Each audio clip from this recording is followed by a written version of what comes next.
This is the story of a soldier who operates your nation's Patriot missile defense systems.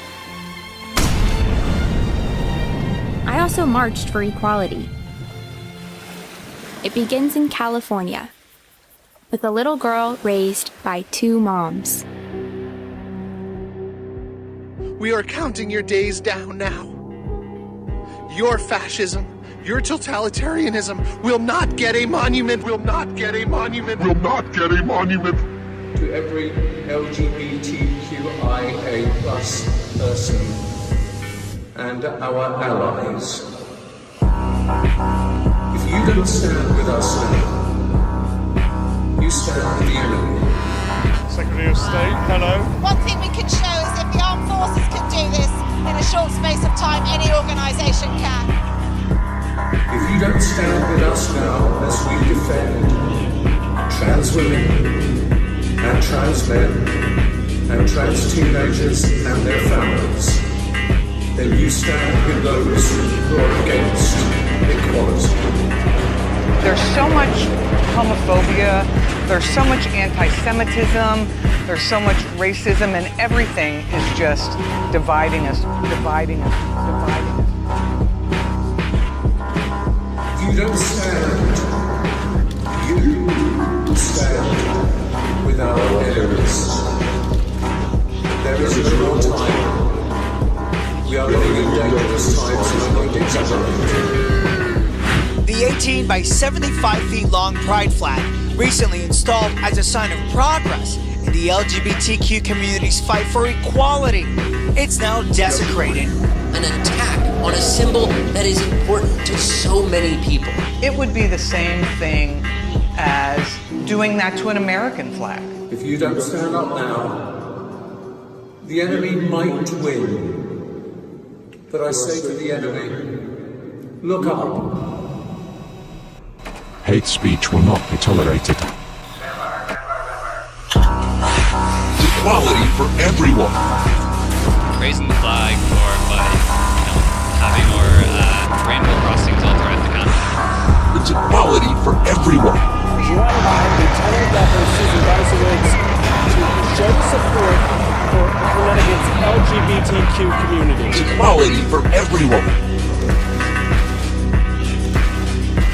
One person's courage to speak up for the lives and rights of others can have a monumental impact on society. I needed my own adventures, my own challenge. And after meeting with a recruiter, I found it. A way to prove my inner strength and maybe shatter some stereotypes along the way. I'm Corporal Emma Malone Lord, and I answered my calling.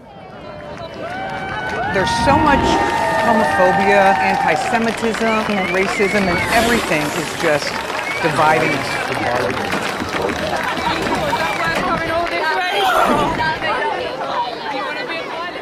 It's equality for everyone.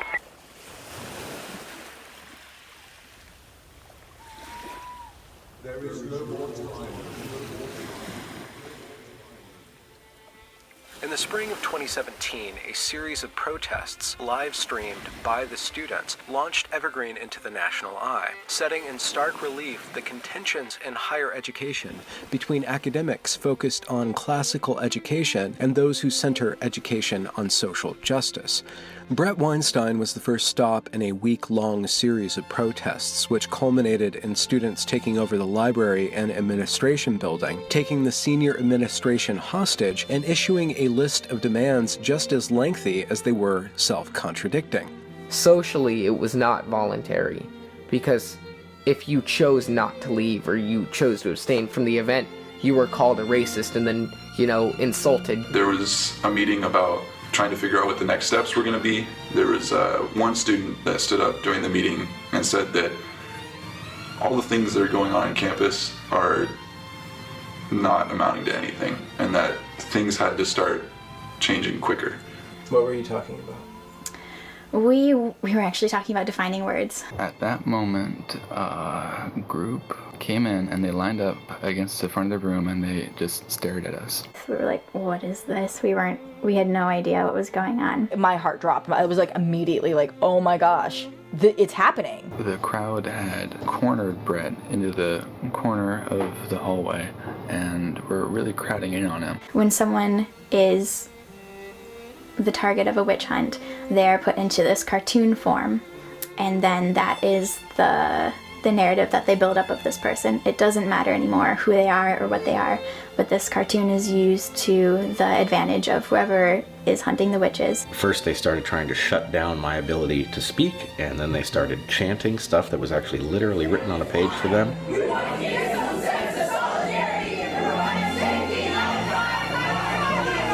You asked me a question. I would like to answer it. Hey, ho, ho!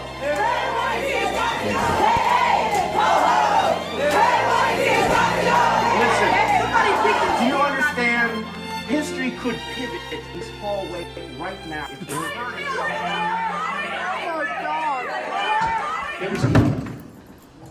Don't be unpolite. This isn't your time. It's not yours either. Okay, so this is a message from a student. Here's their statement. My name is Carl Gonzalez. I am in Standing Rock. I am a grainer.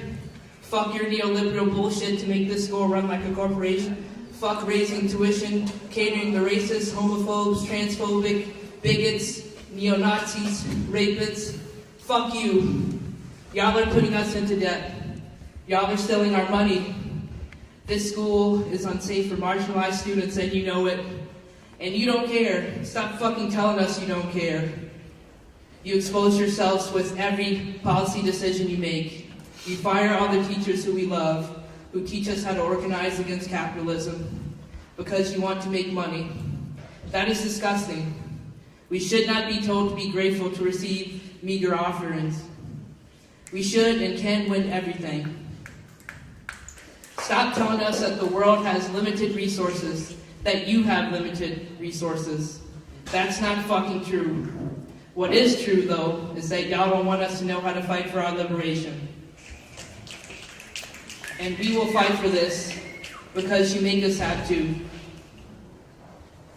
So just don't tell me you heard me. Tell me what you're going to do to make our school better. You don't need no fucking exploratory committee. We are here right now telling you. So do more than listen. Tell me right now how you'll take action. The great Supreme Commander issued a world-shaking call to us. You should pay attention to state affairs and carry the great proletarian cultural revolution through to the end.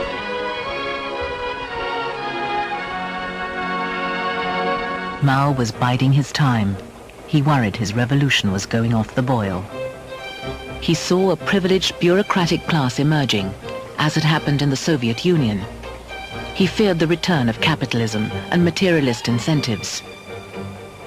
He believed China's chance to have a perfect socialist society was passing. Mao's supporters printed a book of quotations from his political speeches and writing, and used them as the basis for a new attack on what was called the capitalist road. We still have to wage a protracted struggle against bourgeois and petty bourgeois ideology, said Mao. With the Red Guards, revolutionary young people as path breakers, the workers, peasants and soldiers are marching forward courageously. The red torrents of the great proletarian cultural revolution are sweeping the country and shaking the whole world. Chairman Mao says, Marxism consists of thousands of truths, but they all boil down to one phrase: it's right to rebel.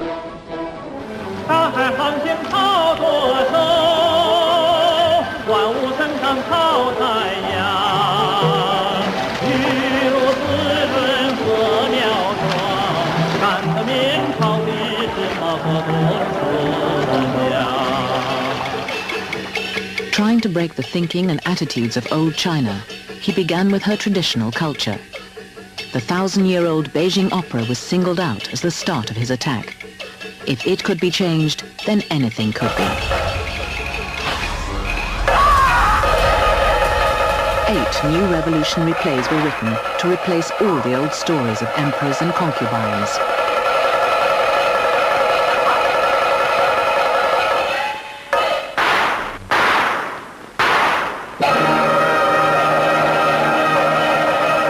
Tung Shangling, who once played princes, now took the lead as an officer in the People's Army. 我能拿到了这个任务这个角色，由我来演。 I was chosen to play this revolutionary role, and it was a great honor. 很光荣。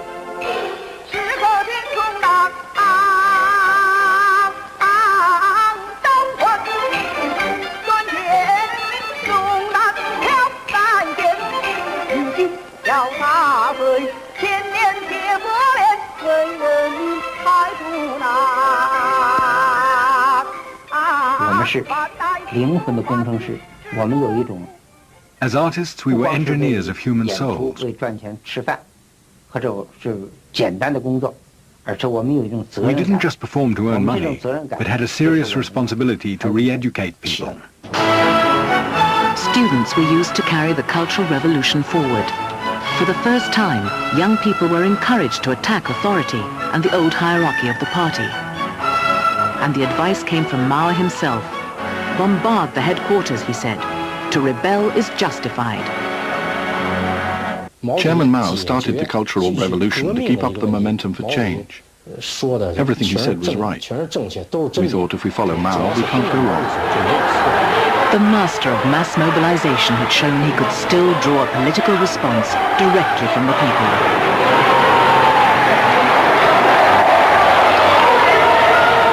This time it wasn't the peasants in the country who did his bidding. The most educated and energetic generation in China were following his every word.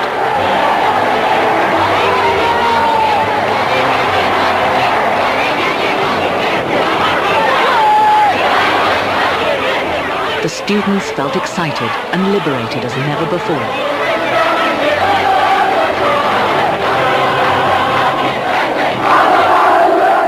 The rising fervor was directed at Mao's rivals.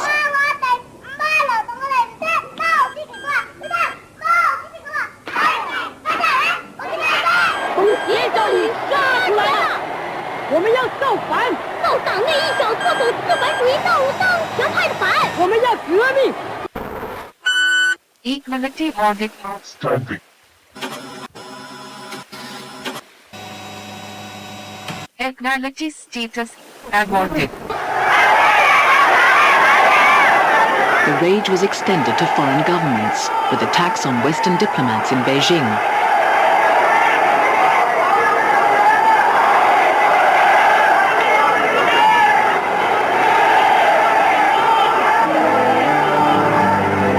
Almost anyone who was in power of any kind was denounced as a capitalist roader.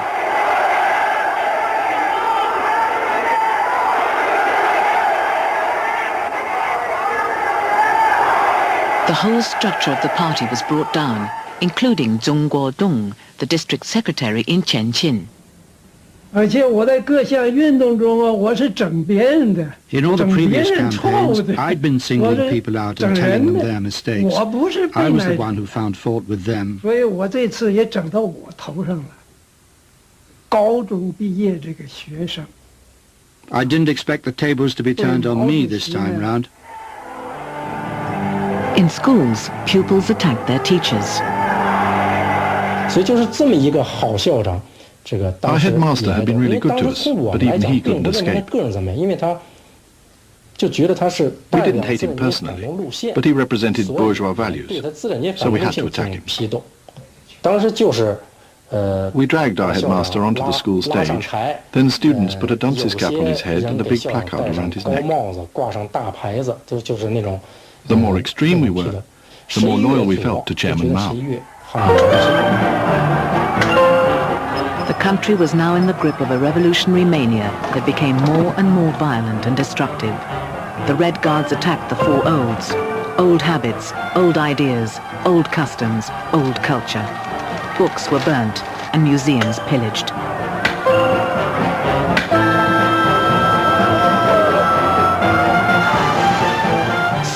rival factions of Red Guards fought one another. We all felt we were the true defenders of Chairman Mao's revolution. The anarchy spread. Schools and hospitals closed. Offices and factories were in chaos. Production was impossible.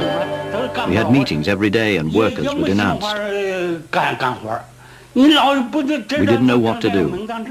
One day you'd be arrested, and the next day it would be my turn. We didn't know what would happen to the country. Many workers committed suicide by jumping in front of trains or into the river. The attempt at a state of continuous revolution was impossible to keep up. People craved the return of a more normal, stable life. Has its history of killing people, its nature of killing people changed after China's economic power has greatly improved? No. For example, it can carry out large-scale suppression against and massacre hundreds of millions of Falun Gong practitioners, and even unprecedented crimes like organ harvesting. It's also implemented genocidal policies against the Uyghurs in Xinjiang. It continues to persecute and kill people on a large scale, precisely because it has the ability to persecute people on a large scale after it became more economically powerful. And now we see more than that. Now we see that the Chinese Communist Party has unapologetically and openly declared that it will dominate the world order. The WHO is heavily influenced by countries like China, as well as by the pharmaceutical industry. If we now commit ourselves to this new pandemic treaty, power will be further removed from the citizens. This is detrimental to national sovereignty and democracy. Despite the century of bloodshed brought on by this ideology, 36% of American millennials say they approve of communism, while 70% say they believe socialism, the initial stage of communism, is a great idea. There's a level of admiration I actually have for China. Because their basic dictatorship is allowing them to actually turn their economy around on a dime and say we need to go green as fastest, we need to start investing in solar. I mean, there is a flexibility that I know Stephen Harper must dream about, of having a dictatorship that he could do everything he wanted, that I find quite interesting. Chinese authorities have deployed drones to broadcast an ominous message. Control the soul's desire for freedom and do not open the windows to sing. If the CCP is really allowed to replicate and spread its model to the international community, then in the future, the same tragedies that have happened repeatedly in mainland China will definitely happen in other countries.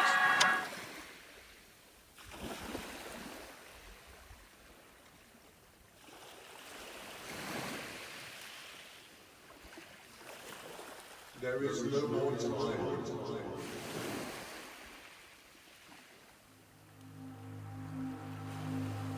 Democracy is not equality. It's the system where different people, unequal people, have a chance to survive and help each other in constant competition. What you do is important, the merit. And yet, we say people are equal. We know it is false. It's a lie. Some people are tall and stupid. Others are short, bold, and clever.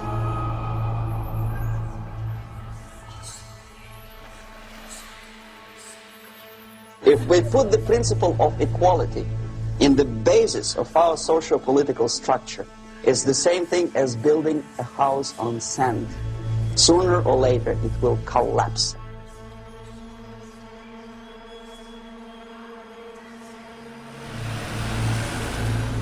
The first human being who formulated the tactics of subversion was a Chinese philosopher by the name of Sun Tzu. And he said, the highest art of warfare is not to fight at all, but to subvert anything of value in the country of your enemy, until such time that the perception of reality of your enemy is screwed up to such an extent that he does not perceive you as an enemy, and that your system, your civilization, and your ambitions look to your enemy as an alternative, if not desirable, then at least feasible. Better red than dead. That's the ultimate purpose, the final stage of subversion, after which you can simply take your enemy without a single shot being fired.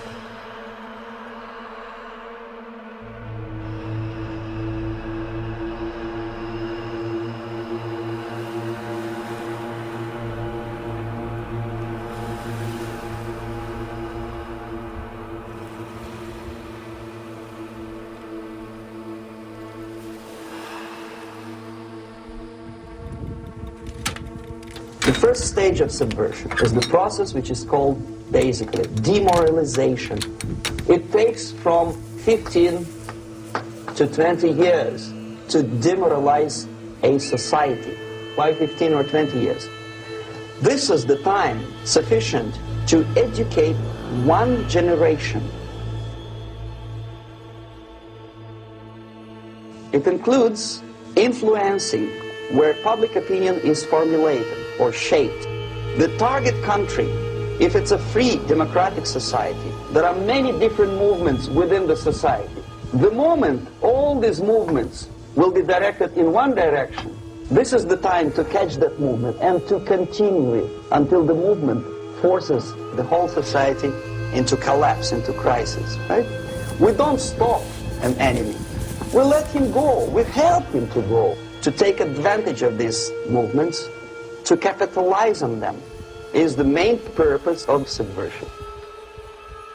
When I was working for Novosti Press, we would snow plow editorial offices, student organizations, religious groups with literature of class struggle, if not directly Marxist propaganda, then a propaganda of equality.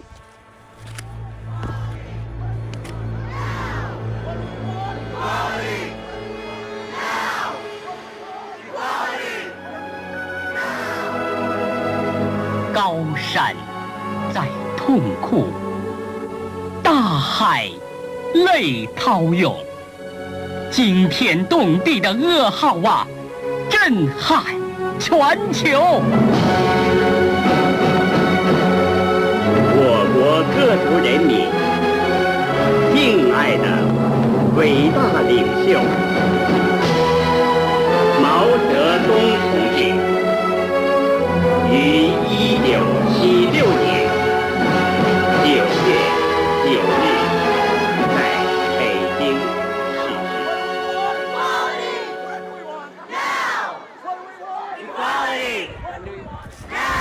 So we have religion, we have education, we have social life, we have power structure, we have labor relations, and finally we have law and order. Okay? These are the areas of application of subversion. What it means exactly? In case of education, distract them from learning something which is constructive.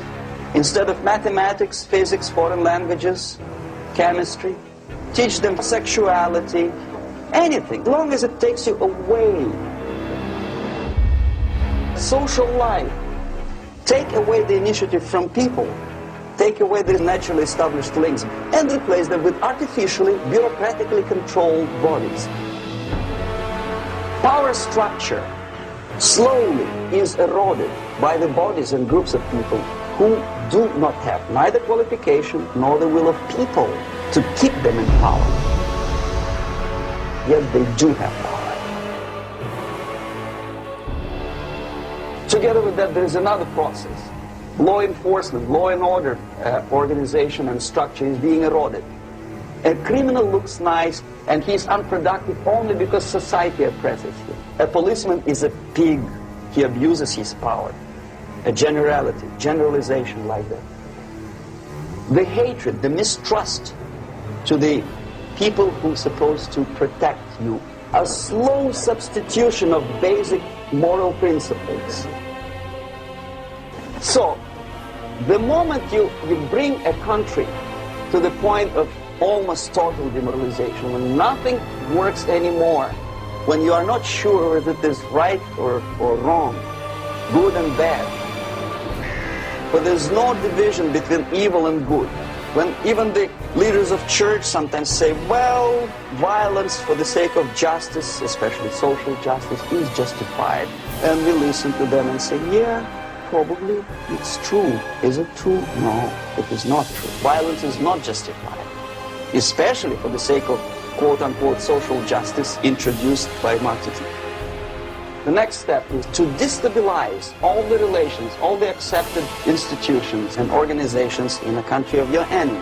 How you do it? You don't have to send a battalion of agents to blow up bridges. No, you let them do it themselves.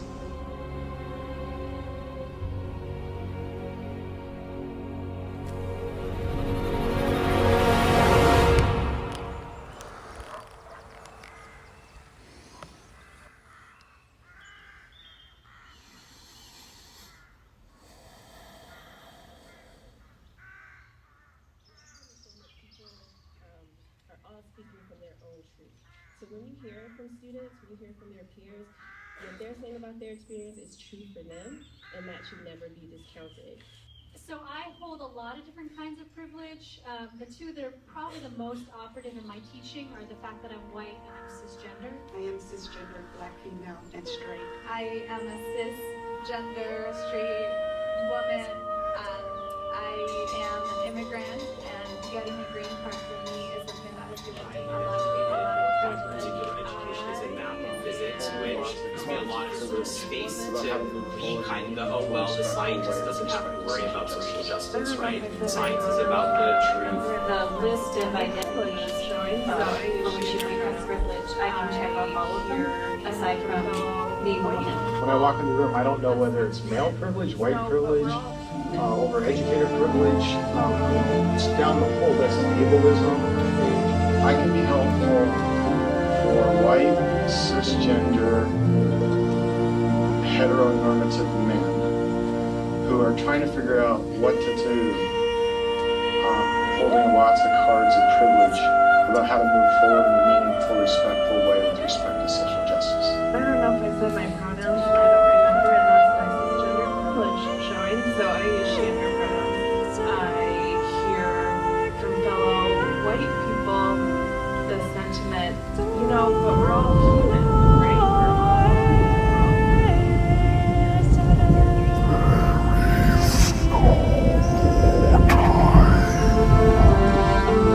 We are counting your days down now. Your fascism, your totalitarianism will not get a monument, will not get a monument, will not get a